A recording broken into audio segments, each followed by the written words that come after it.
এগিয়ে যেতে চাই। রাজি আছেন তো আপনারা সবাই? প্রিয় ভাই এবং বোনেরা, আল্লাহ সুবহানাহু ওয়া তাআলা বলছেন, ওয়াসারিউ ইলা মাগফিরাতিম মির রাব্বিকুম ওয়া জান্নাতিন আরদুহাস সামাওয়াতি ওয়াল আরদ উইদ্দাত লিল মুত্তাকিন। তোমরা প্রতিযোগিতা করে চলো আল্লাহর ক্ষমার পথ ধরে, যেই পথের শেষ ঠিকানাটা আছে আল্লাহর জান্নাত, সুসজ্জিত জান্নাত। যেই জান্নাতটা আল্লাহ তৈরি করে রেখেছেন যারা মুত্তাকি হবে তাদের জন্য। তাহলে প্রতিযোগিতা কিভাবে করতে হবে? কেউ ভালো নামাজ পড়ে, আমি আরো ভালো পড়তে চাই। কেউ রোজা রাখে, আমি আরো ভালো করে রোজা রাখতে চাই। কেউ কোরআন তেলাওয়াত করে, আমি আরো ভালো করে কোরআন তেলাওয়াত করতে চাই। কেউ বাবা মার খেদমত করে, আমি আরো ভালোভাবে বাবা মার খেদমত করতে চাই। কেউ মানুষ দেখলে সম্মান করে, মানুষদেরকে সম্মান করে ভালোবাসে, আমি তার চেয়েও ভালো করে সম্মান করতে চাই। কেউ দ্বীনি প্রতিষ্ঠানে দান সদকা করে, আমি আরো বেশি দান সদকা করতে চাই। কেউ সামাজিক উন্নয়নে কাজ করতে চাই, আমি আরো ভালোভাবে সামাজিক কাজ করতে চাই।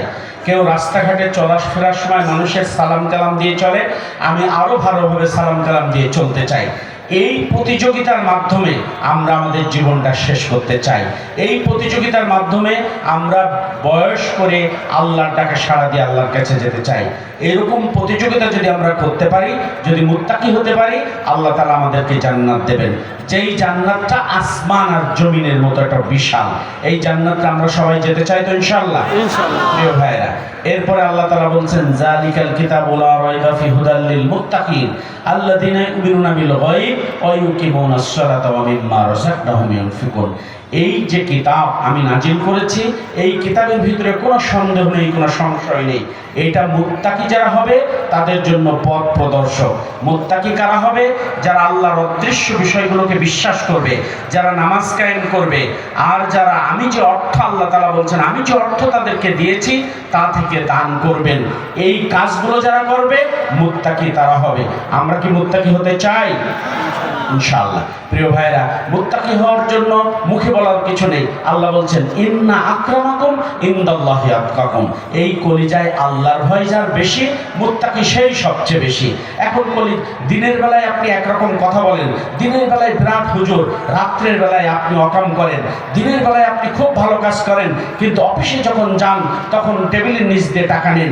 দিনের বেলায় মানুষের সাথে খুব ভালো কথা বলেন, কিন্তু মানুষ যখন আপনার কাছে আসে তখন সেই সুযোগের আপনি সদ্ব্যবহার করেন। এভাবে যদি চলতে থাকে তাহলে মানুষ মুত্তাকি হতে পারে না। আমাদের সমাজে মানুষ বলে, হ্যাঁ নামাজ কালাম না পড়লে কি হবে, কিন্তু আমার ঈমান খুব পোক্ত আছে। এইসব কথার কোনো দাম নেই। কেউ মাজারে যে লাল সারুর নিচে যিনি শুয়ে আছেন তার কাছে সাহায্য চান, কেউ বটগাছের কাছে সাহায্য চায়, কেউ জোড়া বটগাছের কাছে সাহায্য চান, কেউ নদীর কাছে সাহায্য চান, কেউ খালের কাছে সাহায্য চান। এবার আবার বলেন যে আমি কিন্তু ভালো মুত্তাকি। এরও কোনো লাভ নেই সম্মানিত ভাই এবং বোনেরা। সুতরাং আমাদের মুদ্রা কথা হচ্ছে দুনিয়ার জীবনটা খেলতামাশা, এই জীবনটা পার করে দিয়ে আমি যেন পরপরে আল্লাহর জান্নাতে যেতে পারি, এটা হচ্ছে আমাদের মূল টার্গেট। এই টার্গেটে পৌঁছানোর জন্য দুনিয়ার জীবনটা কত গরিবানা হলে কাটলো, দুনিয়ার জীবনটা কত অনাথারে কাটলো, এটা আমাদের বিবেচনায়। দুনিয়ার জীবনে যত কষ্টই হোক, এই কষ্টের বিনিময়ে যদি আল্লাহ আমার জান্নাত দান করেন তাহলে আমার চেয়ে সৌভাগ্যবান আর কেউ নেই। সুতরাং সেই জান্নাতের দিকে টার্গেট নিয়ে আমাদের ওয়াজ শোনা, সেই জান্নাতের দিকে টার্গেট নিয়ে আমাদের সব কাজ করা, সেই জান্নাতের দিকে টার্গেট নিয়ে নামাজ রোজা হজ যাকাত ওয়াজিব জিকির এইসব কাজ করা, দান সদকা করা। সুতরাং সেই কাজগুলো আমাদের সবাইকে সুন্দরভাবে অব্যাহত রাখতে হবে। রাজি আছেন?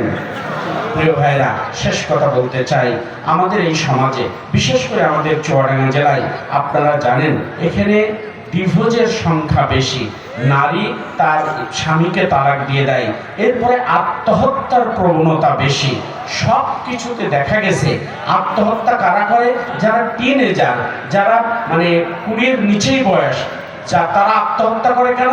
তাদের ডিভাইস কিনে দেওয়া হয়নি। তারা আত্মহত্যা করে কেন? মোবাইল কিনে দেওয়া হয়নি, ল্যাপটপ কিনা দেওয়া হয়নি, কম্পিউটার কিনা দেওয়া হয়নি। এই কারণে আরো কিছু আত্মহত্যা করে কেন? প্রেমে ব্যর্থ হয়েছে। ছোট মানুষ প্রেম করেছে, বাপ মা বকেছে, আত্মহত্যা করেছে। ছোট মানুষ একটা চিঠি লিখেছে, মেসেজ দিয়েছে, বাবা মা বকেছে।